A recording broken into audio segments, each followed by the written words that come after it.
আমরা ইবাদত মনে করি না। একটা জটিলতা হলো আমালুল কুলুব বা অন্তরের আমলগুলোকে আমরা একেবারে কেয়ার করি না, অথচ অন্তরের আমলগুলোর গুরুত্ব অনেক বেশি। আমরা বাহ্যিক আমলকে গুরুত্ব দেই, নামাজ পড়া বাহ্যিক আমল। সবরকারী মানুষকে আল্লাহ তাআলা দুনিয়াতে বিজয় দেন, সাফল্য দেন, একটু সময়ের অপেক্ষা। আর বদমেজাজি মানুষ জায়গা জায়গা বেইজ্জত হয়, অপমান হয়, দুনিয়া ধ্বংস হয়, আখিরাত ধ্বংস হয়। সে কখনো হাসি হাসতে পারে না এবং রাগ করার মতো ইস্যু তৈরিও হয়েছে, কিন্তু সে নিজেকে নিয়ন্ত্রণ করে রেখেছে, নিজেকে কন্ট্রোল করে রেখেছে। সে বেসবর হয় নাই, সবর করেছে। নবী করিম সাল্লাল্লাহু আলাইহি ওয়াসাল্লাম বলেছেন, এই গুণের মানুষ যখন আল্লাহর সঙ্গে সাক্ষাৎ করবে, তাকে আল্লাহ রাব্বুল আলামিন জান্নাতের হুরে আইন থেকে যেটা খুশি সেটা নির্বাচন করার ইখতিয়ার শুধু তাকে দিবেন। সবরকারী ব্যক্তি সম্পর্কে নবী করিম সাল্লাল্লাহু আলাইহি ওয়াসাল্লাম বলেছেন, যে ব্যক্তি কোনো জায়গায় খুব রাগ ঝাড়ার ক্ষমতা আছে, অনেক রাগ ঝাড়ার ক্ষমতা আছে এবং রাগ করার মতো ইস্যু তৈরিও হয়েছে, কিন্তু সে নিজেকে নিয়ন্ত্রণ করে রেখেছে, নিজেকে কন্ট্রোল করে রেখেছে, সে বেসবর হয় নাই, সবর করেছে। নবী করিম সাল্লাল্লাহু আলাইহি ওয়াসাল্লাম বলেছেন, এই গুণের মানুষ যখন আল্লাহর সঙ্গে সাক্ষাৎ করবে, তাকে আল্লাহ রাব্বুল আলামিন জান্নাতের হুরে আইন থেকে যেটা খুশি সেটা নির্বাচন করার ইখতিয়ার শুধু তাকে দিবেন। অতএব সবর করার চেষ্টা করব তো ইনশাআল্লাহ। বেসবরি যখনই হবে তখনই নিজের বিরুদ্ধে নিজের শাস্তি আরোপ করতে হবে, যে আমার দ্বারা কেন বেসবরি হলো। কারোর সাথে বেসবরি করেছেন, তার কাছে মাপ চাইবেন। কোন জায়গায় বেসবরি করেছেন, তার প্রায়শ্চিত্ত নিজের উপর নিজে আরোপ করবেন, একটা কাফারা লাজিম করবেন। দেখবেন আপনার আখলাক সুন্দর হয়ে গেছে। বেসবরকারী মানুষকে আল্লাহও অপছন্দ করেন, বান্দারাও দেখতে পারে। আর সবরকারী মানুষকে আল্লাহ তাআলা ঘোষণা দিয়েছেন কোরআনে, আল্লাহু ইউহিব্বুস সাবিরিন, ধৈর্যশীল ঠান্ডা মাথার মানুষগুলোকে আল্লাহ তাআলাও পছন্দ করেন এবং দুনিয়ার মানুষও এই মানুষগুলোকে পছন্দ করে এবং ভালোবাসে। মোহতারাম হাজরিন, নবী করিম সাল্লাল্লাহু আলাইহি ওয়াসাল্লাম নিজেকে নিয়ন্ত্রণ করার গুরুত্ব বোঝাতে গিয়ে একবার সাহাবীদেরকে দেখলেন যে কোন এক জায়গায় তাদের জটলা পড়ে গেছে। কি হয়েছে? সেখানে কোন একটা কুস্তি বা এই টাইপের কোন খেলাধুলা কম্পিটিশন চলছে। তো একজন খুব বাহাদুর কিসিমের আছে, শক্তিশালী, এই পলোয়ান কিসিমের মানুষটাকে কেউ হারাতে পারছে না। তার সাথে যে কম্পিটিটর আছে সবাইকে এসে হারায় ফেলা। তখন সবাই অবাক হয়ে যাচ্ছে, সবচেয়ে বড় বীর এই লোকটা।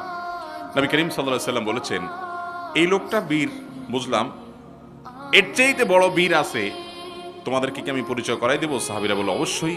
এর চাইতে বড় বীর কে আছে দেখতে চাই, আমরা জানতে চাই তার কথা।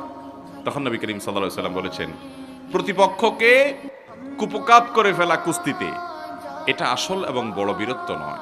আসল বীরত্ব হলো যে ব্যক্তির মাথা গরম হওয়ার মতো যথেষ্ট কারণ উপস্থিত হয়েছে, এরপরও সে ঠান্ডা মাথায় নিজেকে কন্ট্রোল করে ধরে রাখতে পারছে, এই ব্যক্তি হলো আসল বীর, সত্যিকারের বীর, সত্যিকারের বাহাদুর। ভাইরা আমার,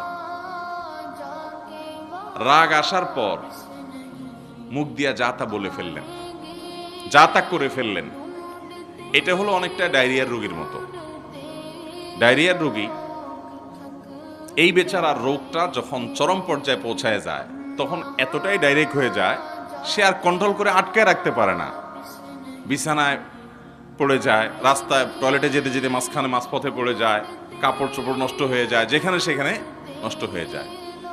যারা বদমেজাজি, মেজাজ কন্ট্রোল করতে পারেন না, যেখানে সেখানে যা তা বলে ফেলেন, পরে চিন্তা করেন, এটা একটা কাজ হলো, এখানে তো করা উচিত হয় নাই। ওই ডায়রিয়ার রোগীর মতো চিন্তা করে, হ্যাঁ এখানে পড়ে গেল, এখানে তো ফালানো উচিত হয় নাই, কিন্তু সে ডাইরেক্ট হয়ে গেছে, নিজেও জানে না। ঠিক একইভাবে বদমেজাজি মানুষগুলো, বেসবর মানুষগুলো, ধৈর্যহীন মানুষগুলো ডায়রিয়ার রোগীর মতো ডাইরেক্ট হয়ে গেছে। সে নিজেকে কন্ট্রোল করতে পারে না।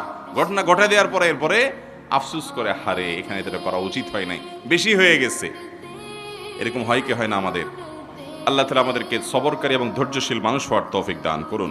মোহতারাম হাজরিন, নবী করিম সাল্লাল্লাহু আলাইহি সাল্লাম বুখারী বর্ণনায় বলেছেন, লান ইউতা আতাউন খায়রান ওয়া আওসা মিনাস সবর। সবরের চাইতে, ধৈর্যের চাইতে সবচেয়ে বড় সম্পদ এবং সবচেয়ে বড় দান আল্লাহ তাআলার তরফ থেকে অধিক কল্যাণ আর কোনো কিছু দেওয়া হয় নাই। যাকে এটা দেওয়া হয়েছে সে সবচেয়ে বেশি কল্যাণ অধিকারী হয়েছে, সে সবচেয়ে বেশি আল্লাহ রাব্বুল আলামিনের কাছ থেকে মঙ্গলের অধিকারী হয়েছে, সে সবচেয়ে বড় দামি সম্পদ পেয়েছে যে তাকে আল্লাহ তাআলা সবর এবং ধৈর্য দিয়েছে। কোরআনে হাকিম আল্লাহ তাআলা আরো বলেছেন, ইয়াকুম মিনকুম 20 সাবিরুন, তোমাদের মধ্যে 20 জন যদি ধৈর্যশীল মানুষ থাকে, মুসলমানদের মধ্যে 20 জন ধৈর্যশীল মানুষ যদি থাকে, তাহলে আল্লাহ রাব্বুল আলামিন ঘোষণা দিয়েছেন ইয়াগলিবু মিআতাইন, তারা 200 জন মানুষের সাথে লড়াই করে জিতে যাবে। 200 জনের সাথে 20 জন জিতবে যদি কি থাকে? সবরকারী থাকে, ধৈর্যশীল মানুষ থাকে। তার মানে সবরকারী মানুষকে আল্লাহ তাআলা দুনিয়াতে বিজয় দেন, সাফল্য দেন, একটু সময়ের অপেক্ষা। আর বদমেজাজি মানুষ জায়গা জায়গা বেইজ্জত হয়, অপমান হয়, দুনিয়া ধ্বংস হয়, আখিরাত ধ্বংস হয়, সে কখনো সে হাসি হাসতে পারে না।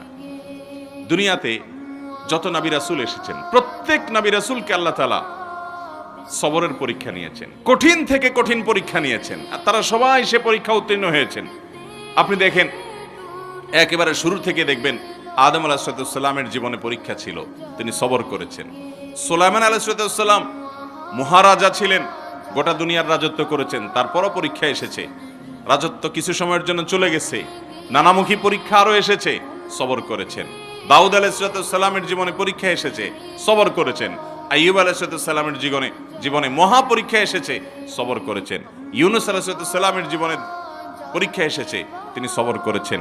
কঠিন সময় আল্লাহ তাআলার নবী মূসা আলাইহিস সালামের জীবনে এসেছে, তিনিও সবর করেছেন। মুহাম্মদ সাল্লাল্লাহু আলাইহি সাল্লামের পুরো জীবনই তো কঠিন আর কঠিনে ভরা, তিনিও সবর করেছেন। শুধু তিনি নন, তিনি ইরশাদ করেছেন, আশাদ্দুন নাসি বালাআন আল আম্বিয়া সুম্মাল আমসাল ফাল আমসাল। কিছু লোক আছে দেখবেন যারা ধৈর্য ধারণ করতে পারে না, অস্থির হয়ে যায়, কিছুতেই হতাশ হয়ে পড়ে এবং যা তা বলে ফেলে, বদমেজাজি দেখায়। এই মানুষগুলো বলে, আমার কপালটাই খারাপ, যেদিকেই যায় সেদিকে বাধা। আছে না নাই এই কথা বলনা লোক, যে যেদিকে যায় সেদিকে। ভাইরা আমার, নবী করিম সাল্লাল্লাহু আলাইহি সাল্লাম বলেছেন, আল্লাহর কাছে সবচেয়ে প্রিয় মানুষ কে? আল্লাহ কাকে সবচেয়ে বেশি পছন্দ করেন?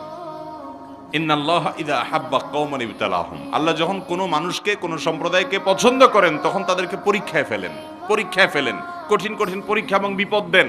আল্লাহ তাআলা পরখ করেন যে এই ব্যক্তি কতটা ধৈর্য ধারণ করতে পারে, যদিও আল্লাহ তাআলা সবকিছু জানেন, আলিমুল গায়ব। অতএব নবীদের জীবনে সবচেয়ে বেশি বিপদ আসছে।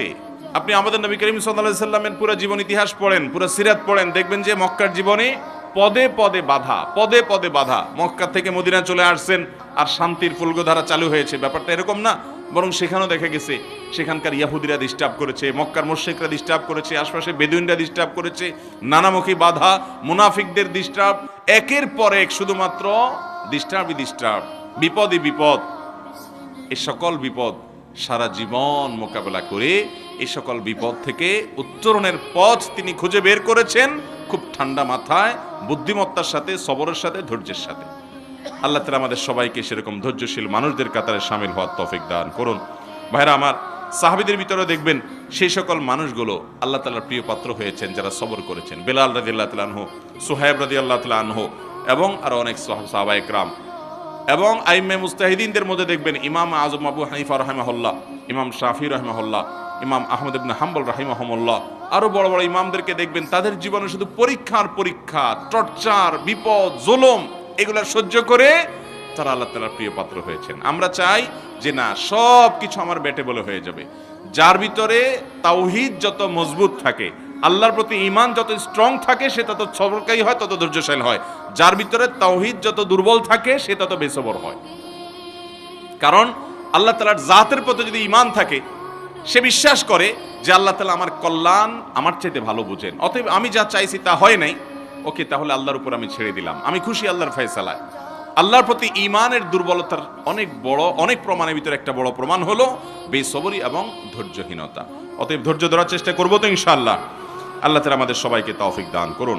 নবী করিম সাল্লাল্লাহু আলাইহি সাল্লাম বলেছেন, কোন মুসলমানের জীবনে যদি কোনো মুসিবত আসে, কোনো বিপদ আসে, কোনো সমস্যা আসে, সঙ্গে সঙ্গে সে যদি ইন্না লিল্লাহি ওয়া ইন্না ইলাইহি রাজিউন পড়ে এবং আরেকটা দোয়া পড়ে, আল্লাহুম্মা জুরনি ফি মুসিবাতি ওয়াখলুফ লি খায়রাম মিনহা, আল্লাহ আমার যে বিপদ হয়েছে এই বিপদের বিপরীতে এর বিনিময়ে আপনি আমাকে সওয়াব দিয়েন, বিনিময় দিয়েন, এবং বিপদে আমার যে ক্ষতি হলো আপনি এর চাইতে ভালো কিছু দিয়ে আমাকে পোষায় দিয়েন।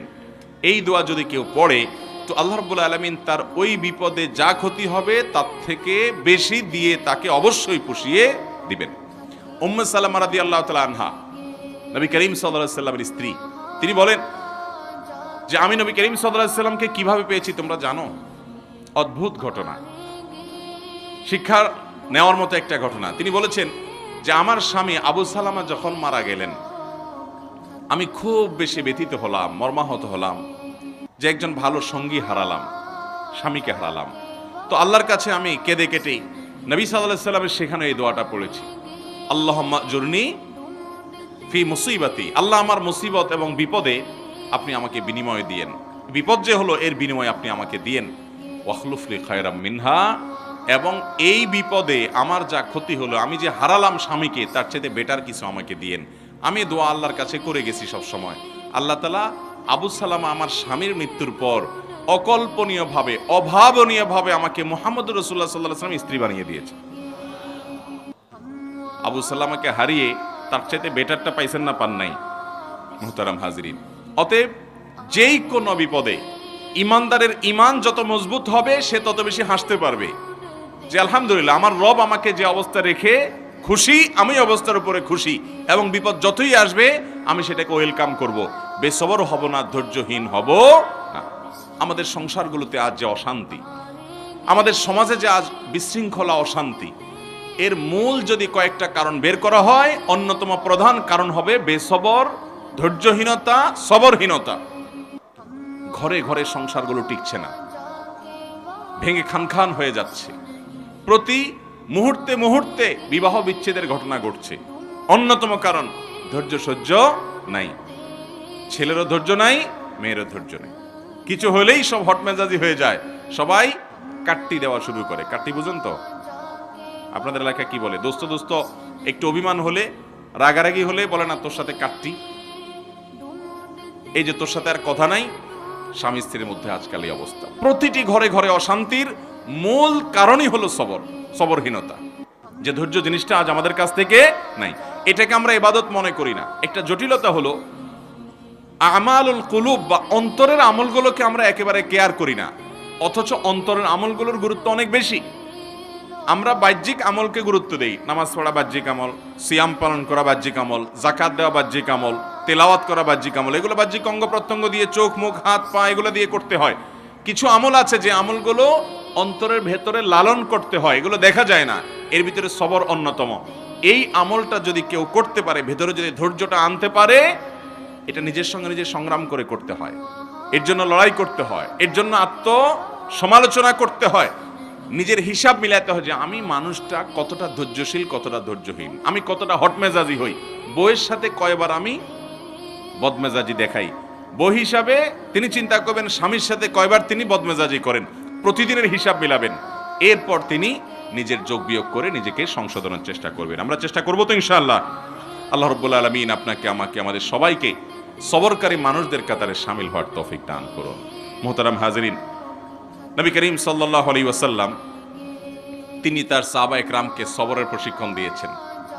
এমন কিছু সাহাবী সঙ্গী তিনি পেয়েছেন যারা ধৈর্যের রুদ্রমূর্তি প্রতীক ছিলেন, তারা এরকম দৃষ্টান্ত ছিলেন যে তাদের ধৈর্য, এক একজনের সবরকে আমরা যদি অ্যানালাইসিস করি তো বিশাল বড় বড় হিস্ট্রি হয়ে যাবে, অনেক বড় দাস্তান হয়ে যাবে, শুধুমাত্র এক একজন সাহাবীর সবরকে যদি আপনি অ্যানালাইসিস করেন, গবেষণা করেন।